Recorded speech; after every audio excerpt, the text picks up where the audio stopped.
The San Jose Sharks lose in overtime to the Montreal Canadiens, and we are going to break it down next on Teal Town After Dark.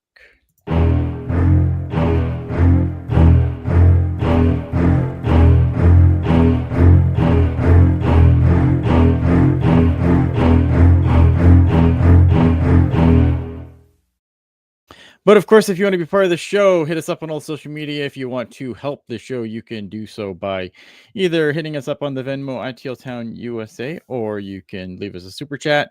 You can find us on all your social media platforms. But we are going to get this party started. It is me, the Angry Canadian Robot, Ian Reed, with you today. Well, with me today, sorry, is Mark. Mark, how you doing, buddy? I'm all right. A little frustrated after watching that game, but I'm doing pretty well. Yeah, me too. I mean, I don't know. I'm frustrated, but of all the losses they've had, this one's probably I think they played fine enough. Mm-hmm. Yeah, no, I agree. My frustration, I think, stems more so from some of the officiating in the third period, just some of the weird plays, and then just some small things, even in that overtime. It's just little things. Yeah. When you see them all season, they mount up, and it's just another 1-goal loss where we could have won. We could have won that game. Yeah. Let's start with the officiating, I guess, because I think the officiating in the third was pretty garbage. Yeah. I don't know what they're watching in some of those plays, right? Look, the first penalty, absolutely a penalty. Trip on Graf, got it. Yeah, cool. Yeah, that was Second penalty, I thought that was very soft, and I think there was a good 3 or 4 misses on what could have been penalties on the Canadiens, and maybe 1 or 2 of those individually, I really wouldn't care, but just the summing up of them, it's just how do you miss all of those, especially that hit on Celebrini? That is a clear hit from behind. How is that not a penalty? I just don't understand.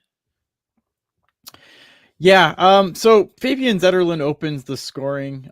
Really nice feed from Will Smith. Will Smith has been so good lately. What's your take on Smith lately? Because I know earlier in the season there was a lot of concern, but now, I think the Sharks have really been proven right, because a lot of people were talking about, maybe you could use a tiny stint in the AHL or whatever. But I mean, their faith in him is totally paid off at this point, in my opinion.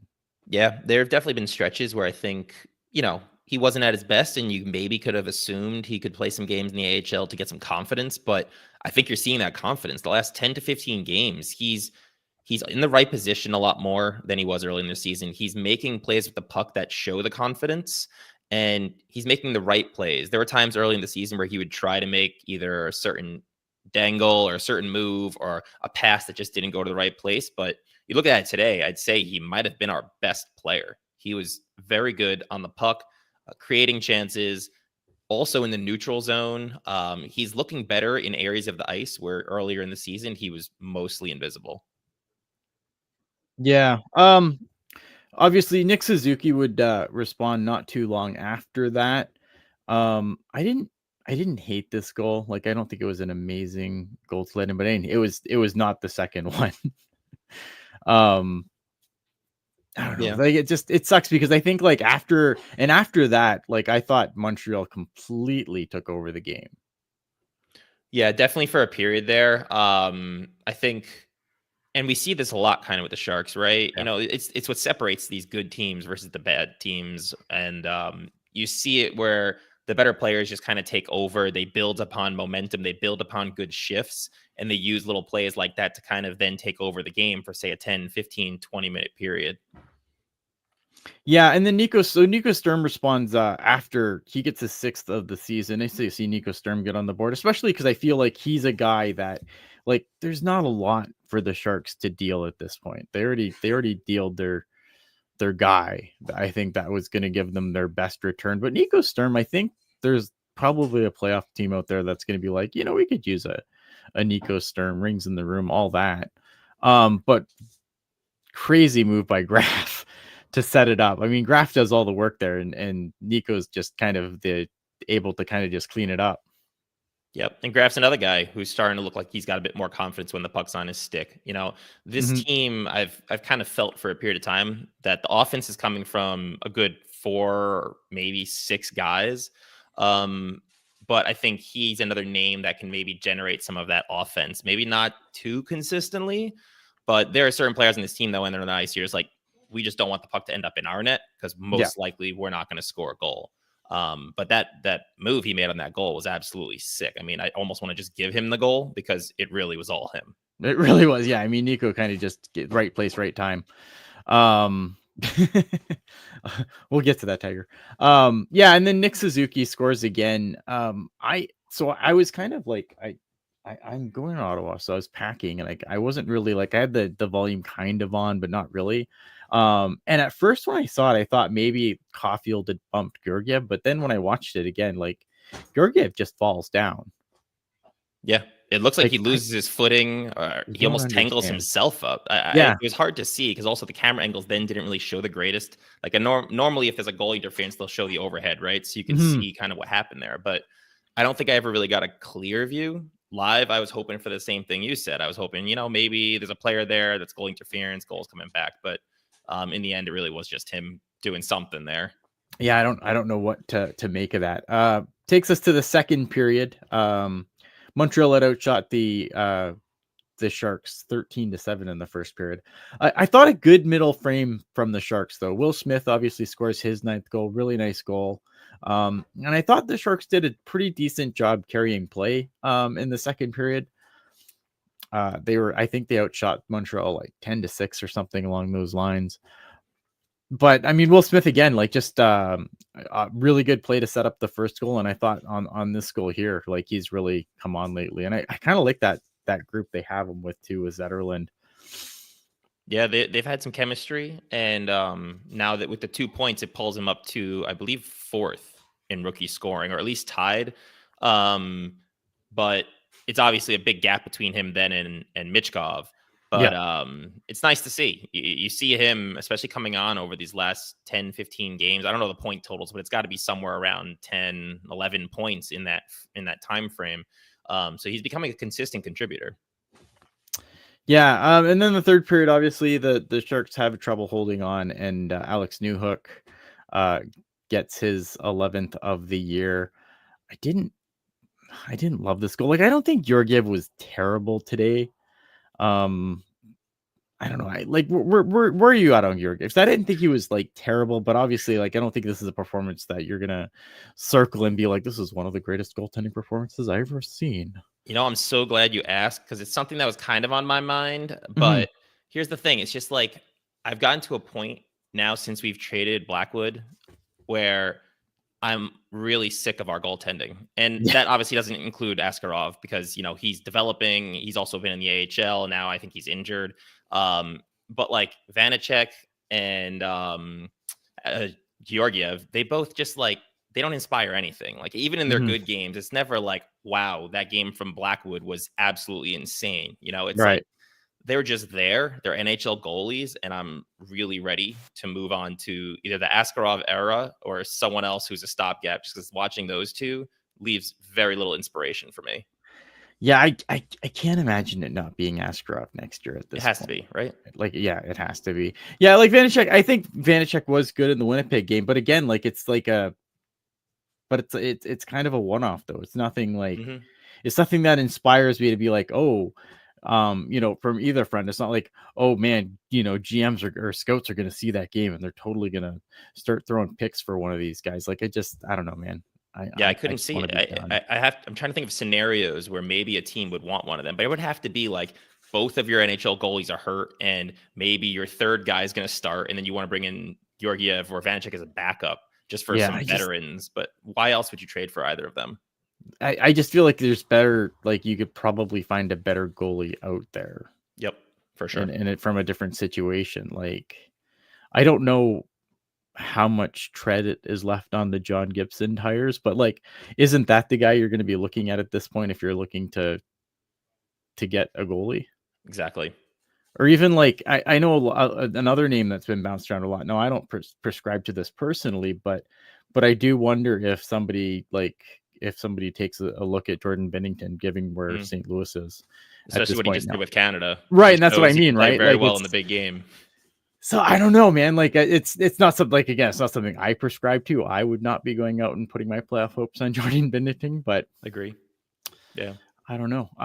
Which brings us to the overtime, and actually pretty decent overtime back and forth. Which is nice because obviously we've seen a lot of overtimes where the Sharks just lose the faceoff and then never touch the puck again until it's in the net. But unfortunately, Cole Caulfield scores and Nick Suzuki assists number 42 on the season, which is wild. And that ends the game. A 4-3 victory for the Montreal Canadiens. And Cole Caulfield had such a ridiculous move. Like, I'm not mad about it. You know what I mean? Like, I'm disappointed, obviously, but I'm not like, Georgiev, what are you doing? Like, I just think it was a really good move. He's a great player. And it was a very nice goal. There's one thing that I'll point out, though, that absolutely infuriated me in that overtime. And this is something that I'm sure anyone who plays can understand. But like in my beer league, we always know who's going on next in an overtime, right? We play 3-on-3 there. We know who's going on next.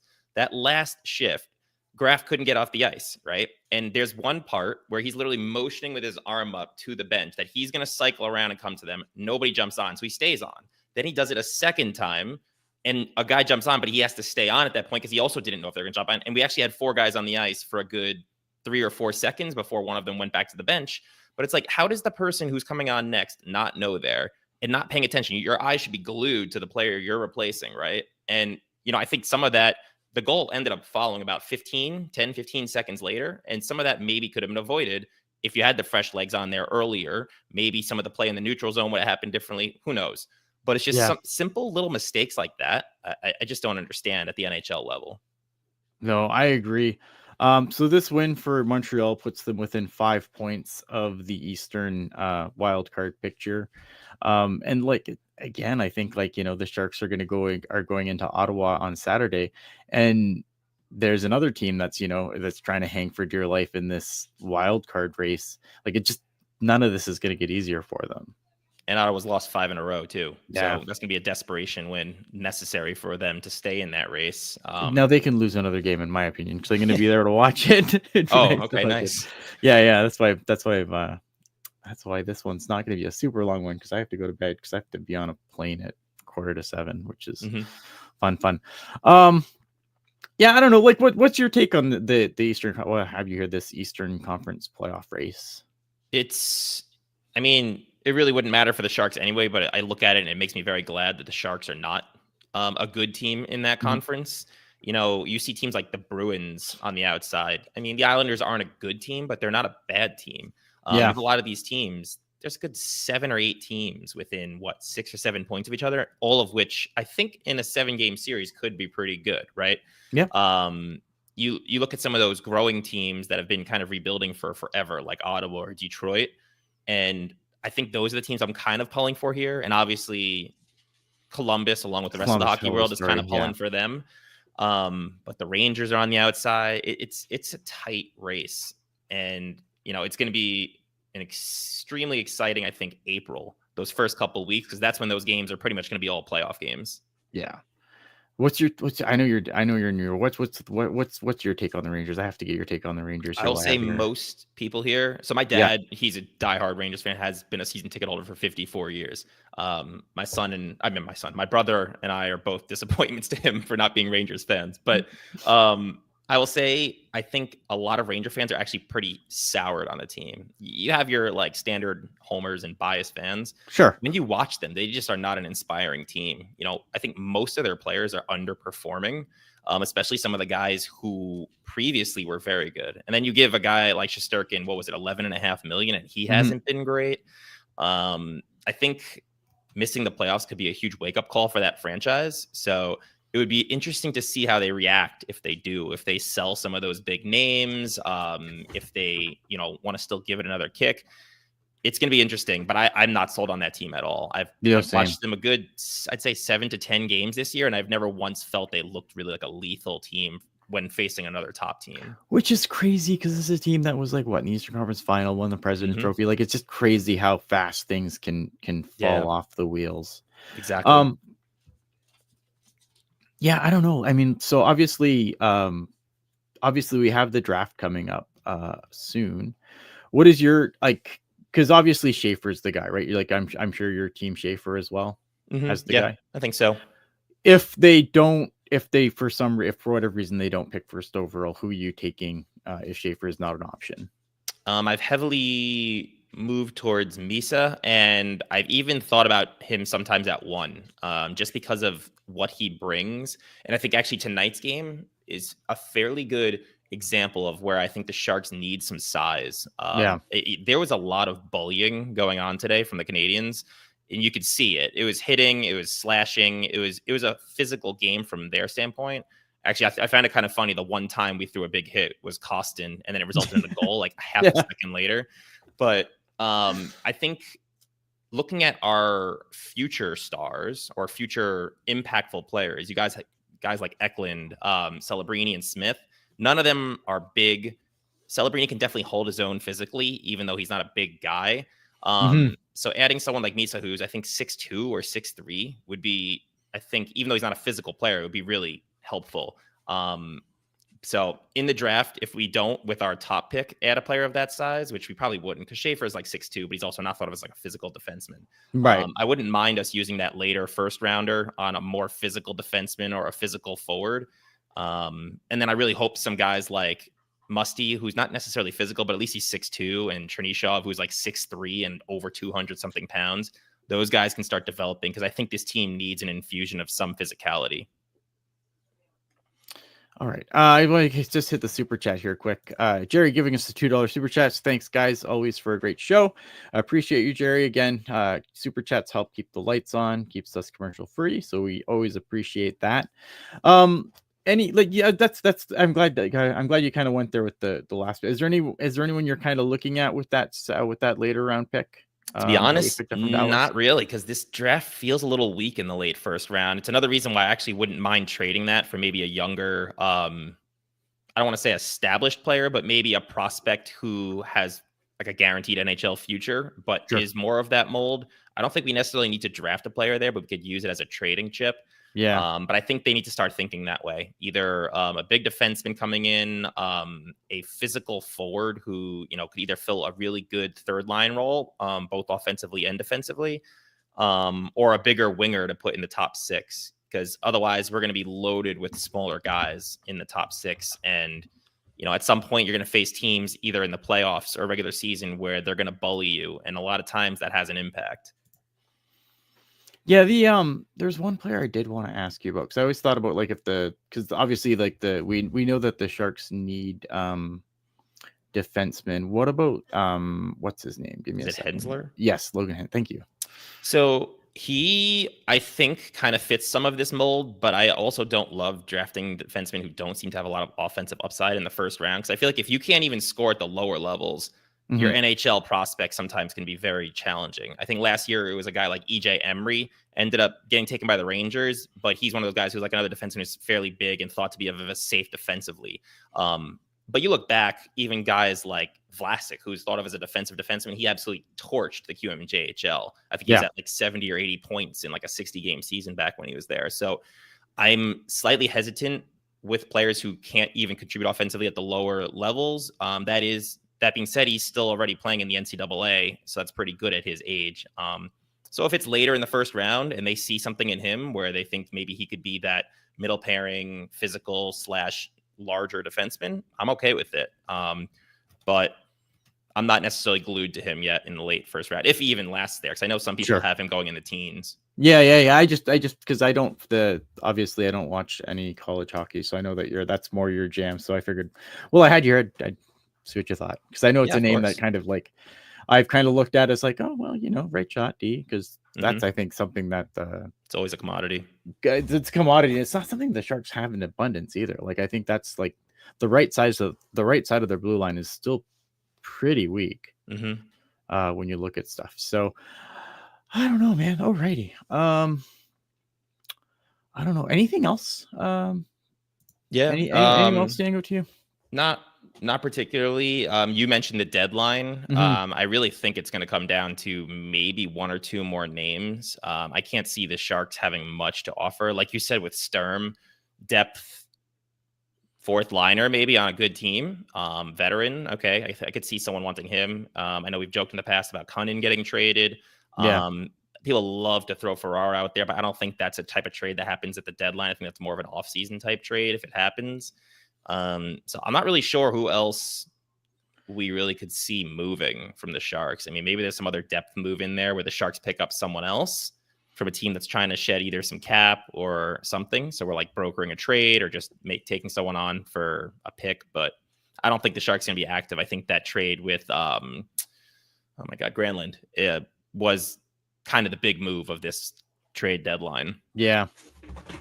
I guess I'll finish on the Calder trophy because a lot of the people in the chat saying Hudson after watching Hudson tonight think that like how do you think Celebrini's chance there? Because I still think Celebrini, like, look at Hudson's been really good. He has a ton of points, but I still think like when you like Macklin's got, you know, the amount of points he's put up in less games and the goals, right? Like he's got way more goals. Where are you on the Calder race? Yeah, I think even putting my natural bias aside, I still think it's hands down Celebrini. Like he impacts a game in a lot different way than any other rookie that's in the NHL. And even with the 2 points let tonight with Hudson, I still think Celebrini was the better player tonight. He was creating so many chances. I mean, he easily could have had 3 or 4 points tonight, whether it was passes in front of the net that were either whiffed or lost, or his shots. He almost sniped the top corner. He's still all over the ice. And, you know, sure, he did result in that first goal, I think, is the one where he got the puck stripped from him at the offensive blue line. Yeah. And obviously Caulfield kind of dangled him there in overtime. But you look at him typically in the neutral zone, the defensive zone, you just don't see that from an 18-year-old with pretty much very little NHL experience. So I think also it depends on how he plays down the stretch. But if he ends up getting to, say, 25, 28 goals, somewhere in that range and in the 60-point range, I don't really care if Hudson has a few more points. He's doing it in less games, and I think he's having a way larger impact across the ice. I mean, Hudson's like almost all of his points are assists, and I'm not trying to crap on assists, but it's a lot different than putting the puck in the net as much as Celebrini has been. Yeah. I see, and I that's kind of where I'm at with it too. Like I don't even think this be being homer because like I'm usually, I think when it comes to this kind of stuff, I'm usually not very homerish. I think Wolf. Yeah, I think like a lot of people bring up Dustin Wolf. I think Wolf's going to get votes. It's really hard for a goalie to win the Calder, though. Yep. Like I think he's going to get votes. I wouldn't be shocked if Dustin Wolf gets votes, but I don't think, like, I feel like this is a 2-horse race at this point between Hudson and Celebrini. Yeah, I would think Wolf might end up third in the voting. I would actually even entertain an argument where he could be thought of as being as good of a rookie as Hudson, but it's like you said, goaltending is a challenging position to win that award at, but he's definitely had the numbers this year. I mean, you look at what Calgary's done. I mean, like they're right there in the wild card race. I didn't think Calgary was going to be nearly as good as they were this year, so it's good. Tiger saying it's going to be Hudson, Wolf, Celebrini. I don't see Wolf getting. No way he drops the third. No. I think there's way too much also obsession with what Celebrini's done this year in the media. I just can't see him dropping to third, even if it's like deserved, which I don't think it will be. I think the popularity and just the Twitter posting of all of his plays and everything alone is going to carry him to. Yeah, the only thing I always get nervous is Hudson plays in the right time zone and Celebrini doesn't. That is very true. And he plays for the right teams too in terms of media and the coverage. But I like it. I don't know. I am still on Team Celebrini. I still think, like, even if it wasn't our prospect, I think I would still think so, just based on what I've seen from him this year. Yeah, I don't know. I mean, that's it. I don't think there's anything else in the chat here. I don't want to talk about the Barracuda tonight, so I'm not going to. Just so they make me so depressed. They lost again, by the way. What is the word on Askarov, though? Is he out long term? I haven't.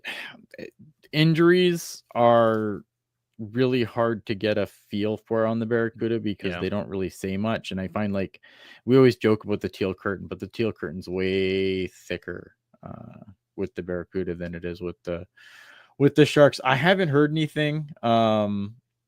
But I wasn't able to watch the game last night, so I didn't listen to like the pregame with Nick or whatever. There might have been something in there. Shang says it's day to day, so hopefully he can get back soon. Obviously, we want Askarov back and playing, but even with Askarov, I don't think the Barracuda has been particularly good of late, unfortunately. I think that's it, man. I don't want to be here all night, so I think I'm gonna get this wrapped up. Again, thanks everyone for hanging out with us. Quicker show, but short and sweet. Yeah, short and sweet, which is how it should be. All right.